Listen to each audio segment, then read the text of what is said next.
Bonjour et bienvenue pour de nouvelles parties. Je joue en 10 minutes.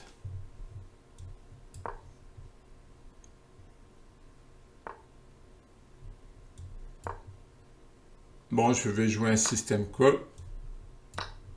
Je vais jouer sur la colonne ouverte.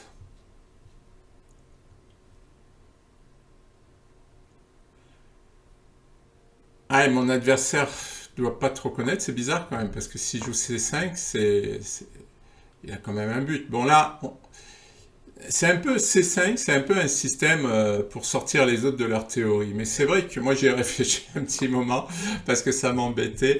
Mais après E3, je retombe dans les variantes que je connais. Son système, il n'a pas marché. Son système pour me sortir de ma théorie n'a pas fonctionné. Et c'est tant mieux.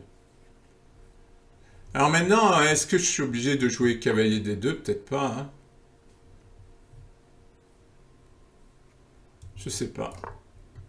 Est-ce que je sors le fou? Est-ce que je suis obligé de me bloquer mon fou? Peut-être pas. Ça serait peut-être l'avantage que je pourrais ressortir de ce début. Voilà, cavalier E5. J'attends un peu. Comme ça, après, je pense que je peux jouer fou F4 et je crains pas cavalier H5, qui est un peu embêtant.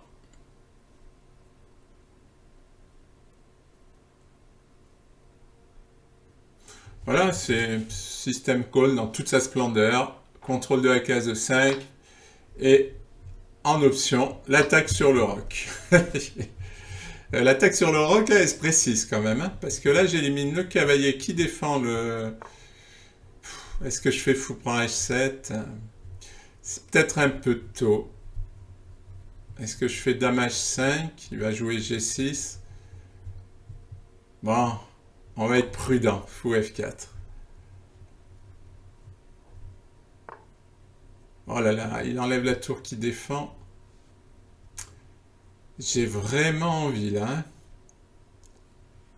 C'est dommage que j'ai pas de cavalier. Allez, c'est pas grave, j'y vais. C'est trop tentant. Là, il défend pas du tout son roc. Toutes ses pièces sont sur l'aile dame. Là, il ramène une pièce pour défendre. Donc, j'en amène une pour attaquer. Et là, c'est dommage, j'ai ces deux pièces qui jouent pas. Maintenant, la tour, elle joue son rôle. Par exemple, si je joue quelque chose comme H6, je vais sacrifier sur H6. Ouais, là, je pense que je le fais quasi automatique. Mais bon, là, pourquoi il jouerait H6? Pour me faire le plaisir de sacrifier dessus. Non, je pense que maintenant, il faut que je sorte le cavalier. Ah, peut-être tour H3 pour l'obliger à jouer H6. Il va jouer G6, il va pas jouer H6. Il va s'affaiblir les cases noires. Qu'est-ce qu'il me fait? Allez, je suis prêt à sacrifier.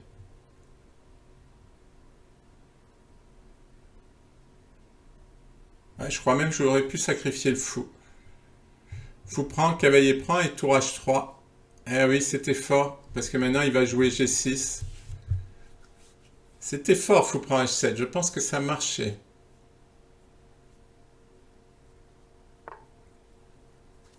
Ah, j'ai dit que j'allais sacrifier, et je crois que je vais le faire. Tant pis si ça ne marche pas. Je crois que ça marche.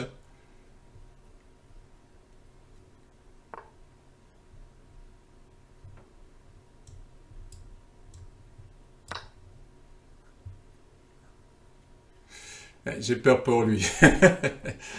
J'ai peur pour lui parce qu'il y a mon pion qui bloque ces deux cases. Bon, et ben voilà, on aura eu notre belle attaque du système call, celle dont on rêve, celle qui n'arrive jamais, et la voici. Ah ben je peux faire mat, dame G7 mat. Allez, je démarre une nouvelle partie. J'ai les noirs. On va essayer la carocane.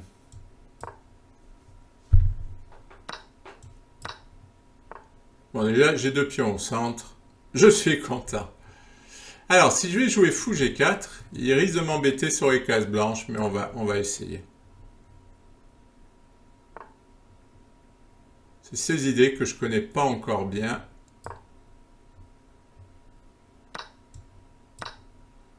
Bon, mon adversaire est dynamique. C'est agréable. Maintenant, je pense qu'il va falloir que je rock vite quand même. Hein. Il a un pion isolé. Donc, normalement, il doit jouer pour l'attaque et moi, je dois jouer pour la finale. Ah, il me permet d'échanger, mais son cavalier en E5 est fort. Ouais, je vais quand même me dépêcher de rocker.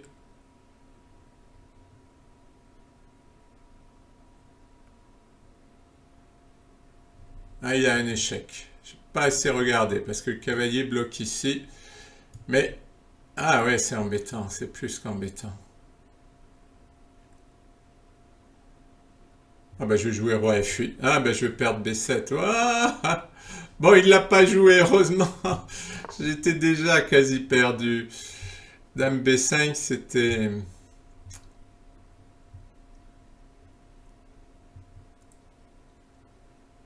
Bon, allez.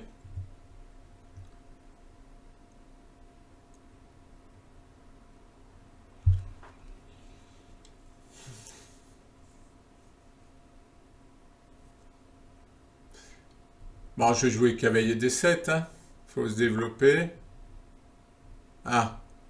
Bon, ben on va jouer sur les pions pendant. On va lui créer des pions pendant. Alors, des pions pendant, c'est 2 pions qui sont liés, mais qui sont isolés des autres.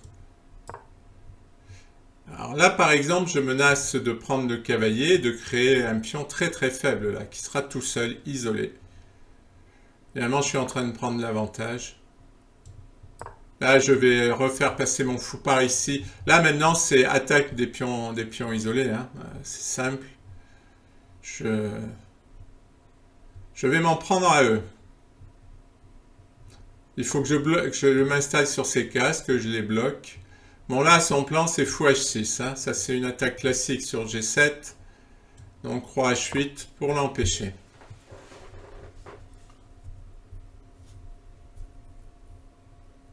Ça, il faut y penser. Hein. C'est des pièges qu'il faut vraiment éviter.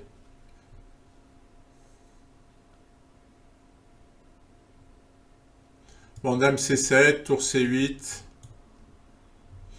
Tant que je tiens E5, ça va bien. Parce que s'il me met un cavalier en E5, je serais vraiment embêté. Hein.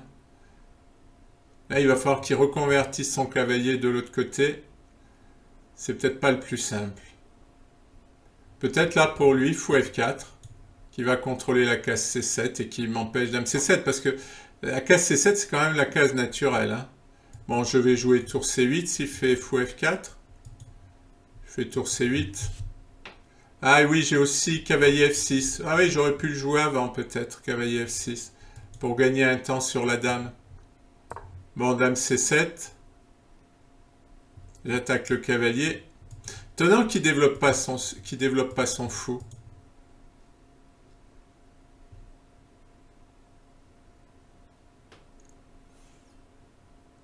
Bon, attention, je peux pas perdre B6. Allez, on accentue la pression. Hein.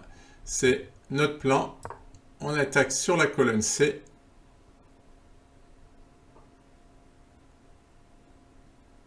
Par contre, il a peut-être cavalier A5. Ah, c'est peut-être pas évident. Ah non, je sais pas. Non, je pensais à un mat du couloir, mais ça marche pas. Je pensais à dame prend pion. Ah là, il m'aide. Il m'aide parce que là, je lui détruis sa structure de pion. Bon, tout simplement, je sauve B6. Je sauve B7. Puis maintenant, il est embêté, quoi. Non, mauvaise structure de pion. Les noirs ont un avantage parce qu'il y a 2 pions isolés. Bon, rien de déterminant encore, mais plus une colonne ouverte sur le pion isolé. Je vais lui proposer l'échange des dames, qui va refuser. Mais en même temps, j'attaque son pion. Alors, est-ce qu'il... Ah non, il peut... Ah oui, mais... Non, il peut pas... À mon avis, il peut pas le refuser. Ah, je sais pas. Parce qu'il va jouer tour 1. La dame protège le fou. Et il va attaquer sur A7. Ah non, elle protège plus le fou. Donc, je vais prendre. pense que c'est correct.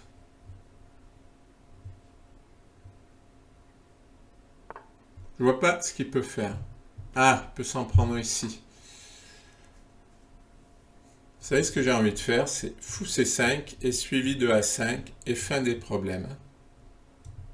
Voilà. J'ai mon pion de plus. Bon, il peut toujours pas jouer tour à 1 parce que je prends le fou. Voilà, il me donne encore le pion. Ah, il va prendre A7.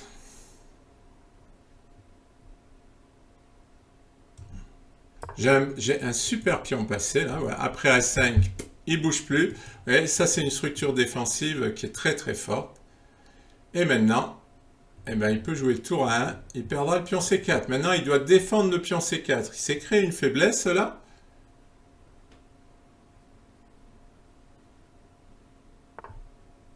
Ah ben, il défend pas. Pourquoi il défend pas, je sais pas. Donc, on va prendre.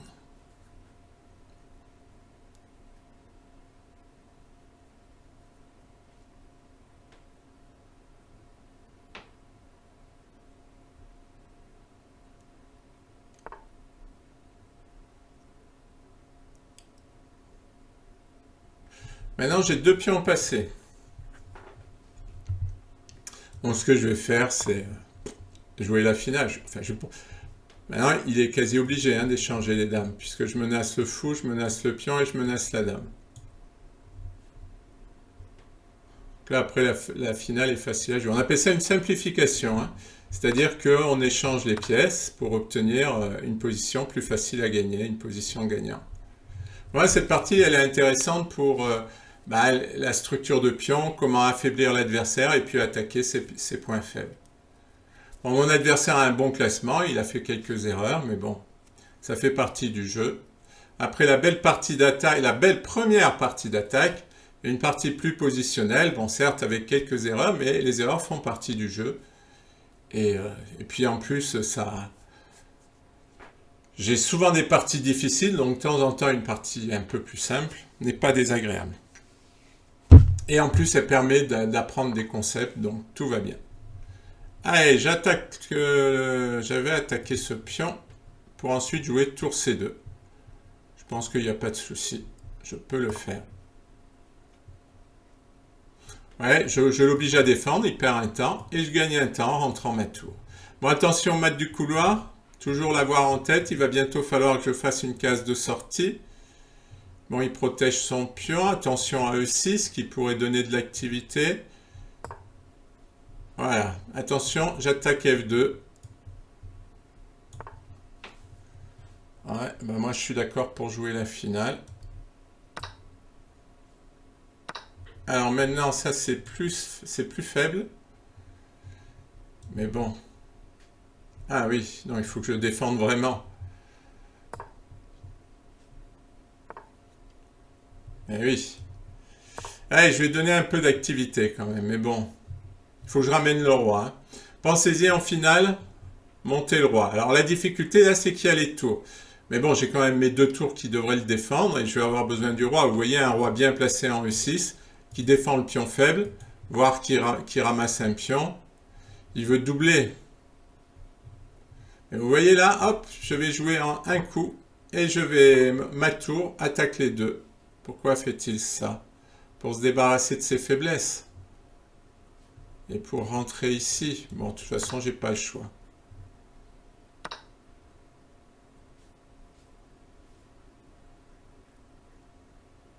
Je sais pas, je pense que je vais avancer.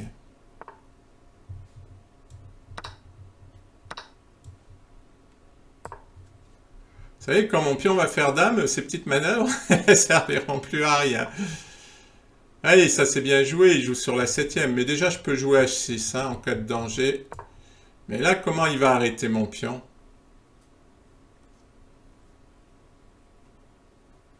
Parce que son autre tour, elle n'est pas encore sur la 7ème.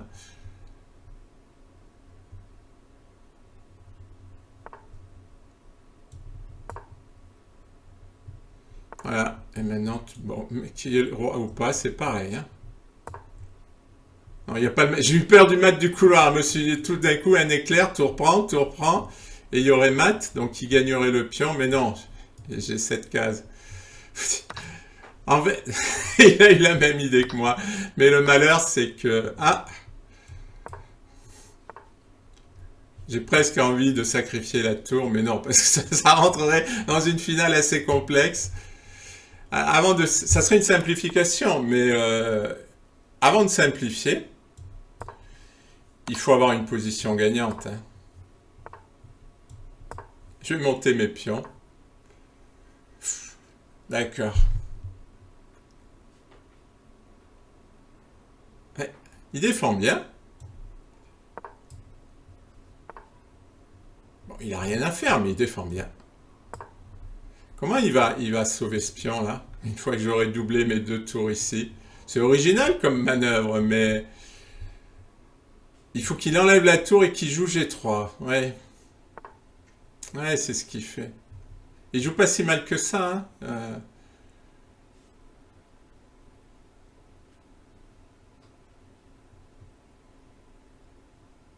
Bon, on va l'obliger à jouer G3. Maintenant, on va faire un schéma de maths.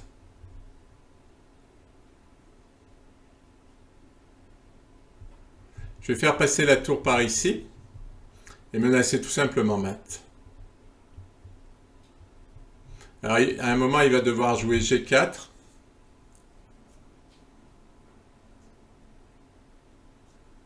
Ouais, il faut que je fasse attention parce qu'il peut me faire tourner en bourrique avec sa tour. Et oui, mais là, maintenant, ta tour, elle bouge plus. Donc, il peut même plus avancer le pion, sinon il y a mat. Et ça, enfin, sa tour, elle bouge plus, oui.